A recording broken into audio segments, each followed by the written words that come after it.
Listen, so I'll probably do a much more formal lesson video for this. But in case you were wondering, when our government is manipulating media, the narrative, and utilizing propaganda to control how the world and our own people see our country, we have officially become the second living real life dystopia in existence. I taught dystopia for almost 13 years. I can promise you, I never thought I would see the day that we would be here. But then again, given that the Orange Kool-Aid Man really, if you didn't notice, because he's got pictures of him, really has a thing for Kim Jong-un, I guess I shouldn't be surprised. Because Kim Jong-un is the leader of the other real life dystopia, which used to be the only one.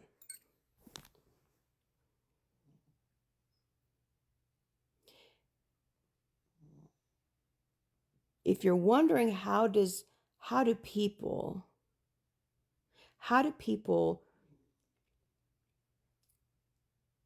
get convinced to vote against their own interests, to forego all common sense and logic, it's through cult mentality. I would direct your attention to an example, the best example, the example that I would use when I taught it, of Jim Jones and the Jonestown Massacre.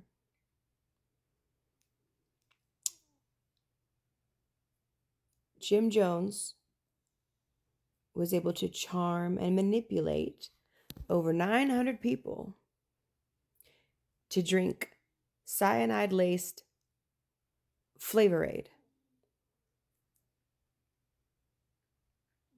Now, granted, not all of them did it willingly. There were some people that were forcibly injected, and some people tried to run and they were shot. But the bulk of the people that died that day willingly drank.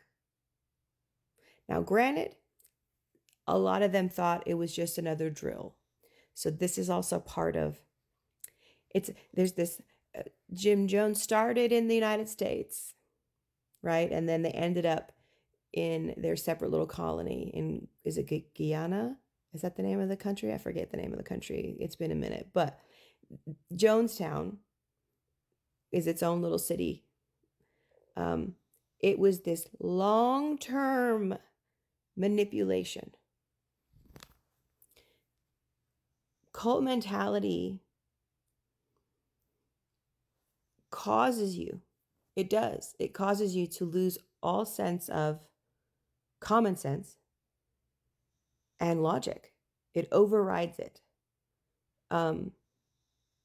They get you with, they basically, like, for lack of a better phrase, they love bomb you.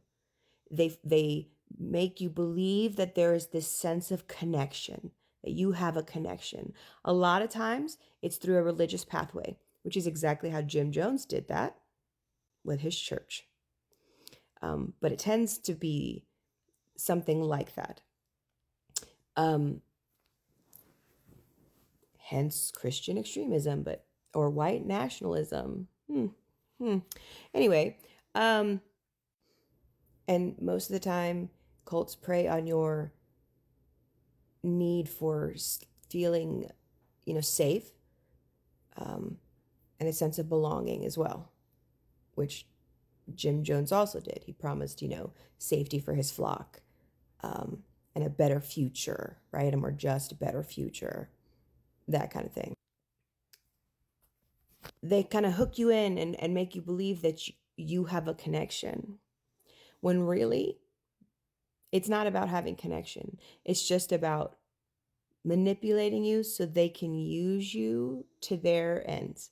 So they won't hesitate once they've gotten what they need from you, sometimes, to turn on you. Because again, they only needed you for whatever it was. Now, is that always the case in a cult? They turn on you? No. But it does happen. It's a lot like narcissism.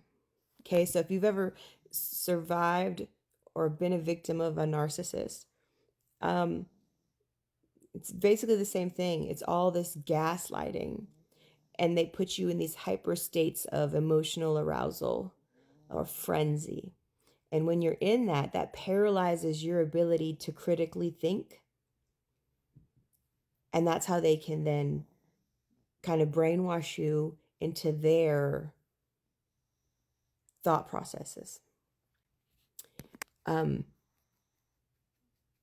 Kind of like, I don't know, faking an assassination attempt,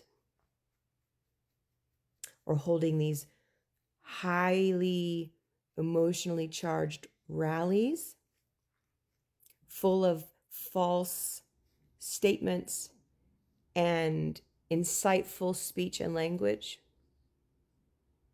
And anyone that doesn't fall in line or belong gets labeled as a dissenter, or even maybe an agitator, and is devalued.